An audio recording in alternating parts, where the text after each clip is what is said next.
투자금이 그렇게 많지 않았을 것 같은데. 통장에 650만 원. 그게 저도 한 5개월 정도 걸렸어요. 처음 낙찰 받기까지. 5개월 그래도 엄청 빠른데요? 지금 같은 시기에도 네. 투자를 해도 되나? 1,000만 원 정도 모았다 라고 했을 때 어떤 식으로 투자를 하시겠어요? 반갑습니다. 저는 2030에게 부동산 투자로 경제적 자유를 선물하는 사람으로 살아오고 있는 경장이라고 합니다.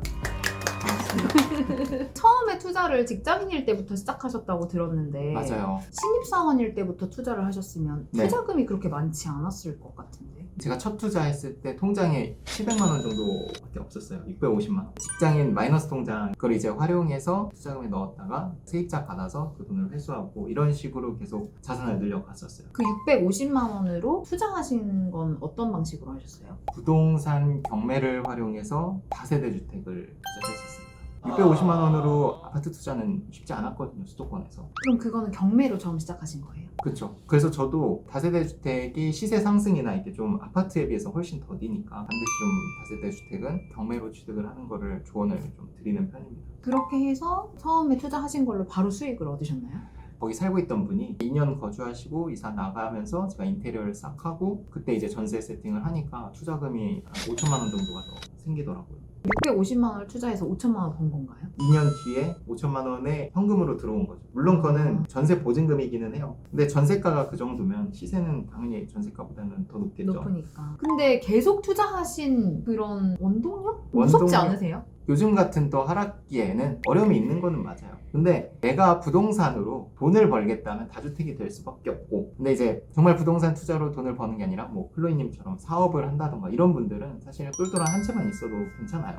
지금 같은 시기에도 네. 투자를 해도 되나? 이런 생각이 되게 많이 들어요. 근데 또 어디서는 네. 지금 같은 시기에 해야 된다는데 네. 잘 모르니까 더 겁나기도 네. 하고. 대부분의 분들은 절대 하면 안 된다는 게 대부분이에요. 왜냐면 지금 미디어에서 집값 떨어질 떨어진다, 거다. 몇 억씩 떨어졌다. 특히 제가 사는 수원, 광교 뭐 이런 데는 8개월 동안 거래 없던 단지가 지난달에만 7건 거래가 있었어요. 그 말은 다주택자들 판단에는 떨어질 대로 떨어졌다라고 하고 이제 매수를 하는 거라고 저는 생각을 하거든요. 지금 가격이 코로나 이전 가격으로 딱 왔거든요. 그러니까 좀 돈이 확 풀리기 전이니까 타이밍을 좀 보면 좋을 것 같습니다. 그러면 처음 뭔가 경매를 알게 되고 나도 해보고 싶다 하는 분들은 어떤 과정을 통해서 공부를 시작할 수 있을까요?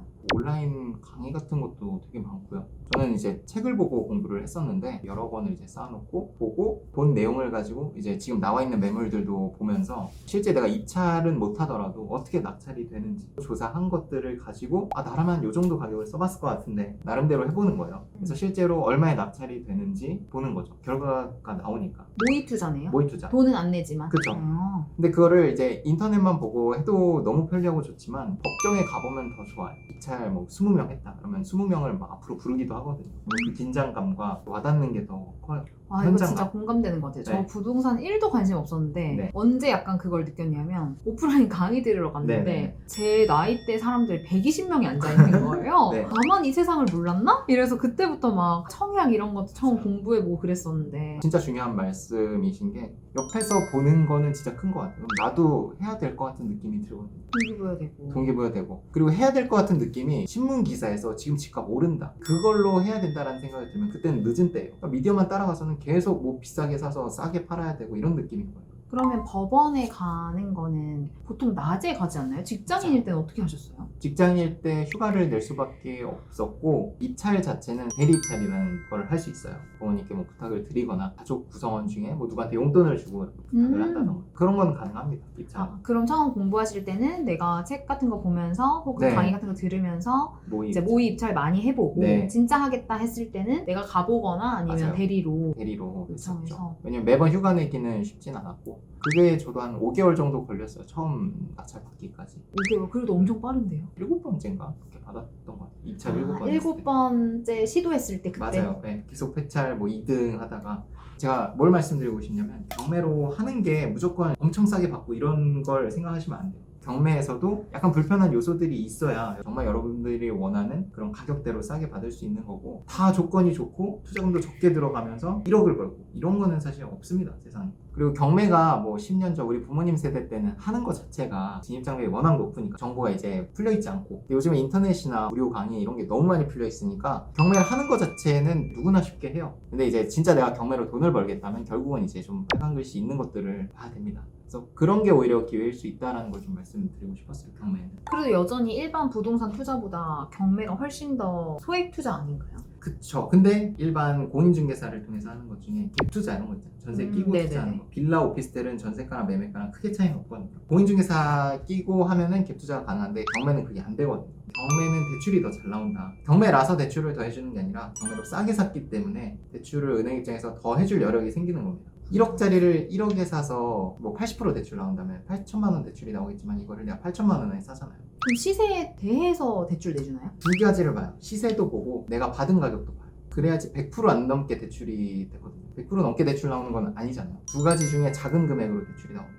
만약에 내가 직장인이다, 나 네. 한 1,000만 원 정도 모았다 라고 했을 때 어떤 식으로 투자를 하시겠어요? 일단 1,000만 원으로 할 수 있는 거는 없진 않은데 1,000만 원이 아니라 한 3천만 원까지는 어떻게든 모아보셨으면 좋겠어요. 그러니까 이게 3천만 원도 3년 전 3천만 원이랑 지금 3천만 원은 볼 수 있는 게 훨씬 더 줄어들긴 했거든요. 그래도 여전히 3천만 원으로 할 수 있는 거는 많이 있고 대신 남들이 좋아하는 거는 포기를 하셔야 돼요. 아파트가 아니라 빌라든 아니면 아파트이면서 외곽 지역이든 아파트면서 강남이고 뭐 입지도 좋고 하면서 3천만 원을 할 수 있는 건 그냥 없어요. 그래서 그런 것들을 포기할 준비를 일단 하시고 기초 공부를 좀 하시면서 돈을 모았으면 좋겠어요. 결국 공부를 해서 내가 준비가 돼 있어야지 가격이 충분히 떨어졌을 때 투자를 할 수 있거든요. 아, 진짜 맞는 것 같아요. 우리가 모든 걸 다 갖추고 시작할 수 있는 타이밍은 없잖아요, 진짜로. 없어요. 예. 그러니까 누구랑 비교하면 계속 내가 가진 건 부족한데 맞아요. 근데 보는 거를 계속 난 강남 갈 거야 네. 이렇게 하고 있으면 아 언젠간 가야죠. 하겠죠. 언젠가는 가겠지만 그쵸. 지금 당장은 내가 맞아요. 할 수 있는 선부터 맞아요. 지방부터 시작해서 그걸 잘 좋게 투자를 해야겠죠. 그걸 잘 굴려가지고 수도권으로 오고 그다음에 서울 뭐 좀 외곽으로 오고 그다음에 뭐 강남으로 간다 이런 목적으로 하셔도 될 것 같고 아니면 저처럼 아예 다주택으로 가셔가지고 최종적으로 이제 강남이라는 목표로 가셔도 왜냐면 많은 분들이 좀 편견을 갖고 있는 게 투자를 하면 돈이 계속 묶여 있다고 생각을 하는데 그거는 사실 좀 편견일 수도 있을 것 같아요. 아파트 투자라면 돈이 묶이는데 저처럼 뭐 빌라나 오피스텔 이렇게 소액으로 하는 거는 시간이 지나면 내가 산 가격보다 전세가가 더 많이 올라가기도 해요. 그게 깡통이라서가 아니라 내가 싸게 샀기 때문에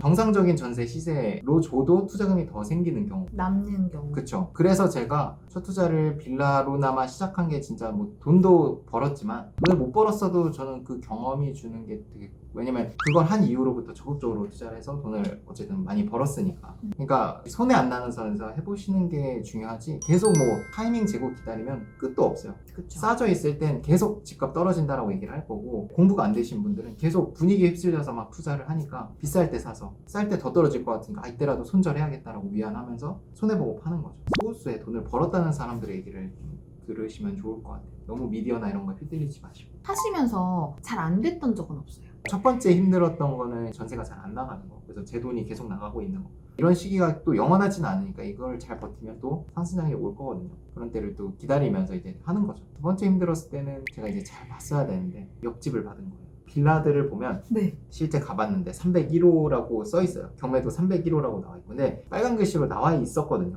근데 제가 그걸 좀 제대로 안 본 거예요. 건축물 대장상 이게 반대로 돼 있다는 거. 써 있는 301호가 정상이 아니라 원래는 302호이고 그 집을 받은 건데 하필이면 옆집은 인테리어가 돼 있는 집이었어요. 인테리어 돼 있는 집을 보고 인테리어 안 해도 되겠다라고 생각하고 가격을 올려 쓴 거죠. 근데 실제 건축물 대장 때 보고 그 기준으로 호시를 보니까 옆집이었던 거예요. 인테리어 아예 안 된 집. 그래서 뭐 손해를 본 건 아닌데 저는 2천만 원 정도를 보고 들어간 건데 1천만 원도 이제 시세 차익을 보진 못했죠. 서류 한 줄이 몇 천만 원씩 왔다 갔다 하는 거네요. 그럴 수 있죠. 그래도 진짜 이게 돈이 왔다 갔다 하는 거니까 공부를 꽤 많이 하긴 해야겠네요. 진짜. 네. 근데 제 성적을 말하면 좀 그렇긴 한데 되게 그냥 항상 중상위권 수준의 학생이었어요. 공부를 뭐 크게 잘하는 건 아니었지만 꾸준히 하니까 성과를 만들 수 있는 정도라서 뭐 이게 어렵다 이런 거는 아닌 것 같아요. 안전한 물건으로도 싸게 받는 거는 여전히 많이 있고 그걸로 좀 경험치를 쌓으시고 천천히 이제 조금 더 어려운 물건으로 하시면 뭐 시간이 지나 있을 땐 꾸준히만 하면은 좋은 성과가 있지 않을까 싶어요.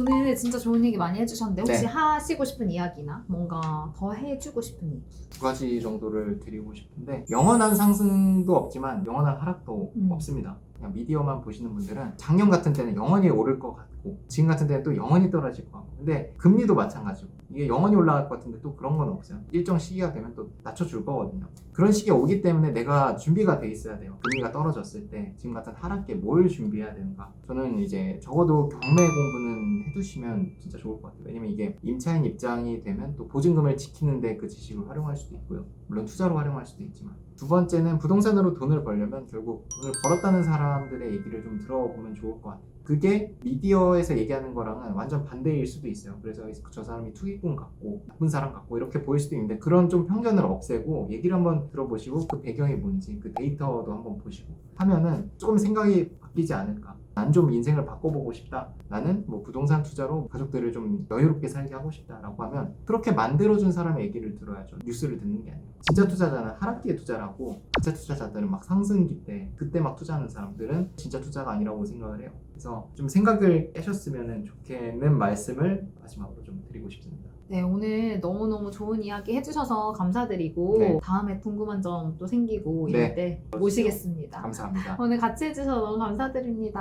감사합니다.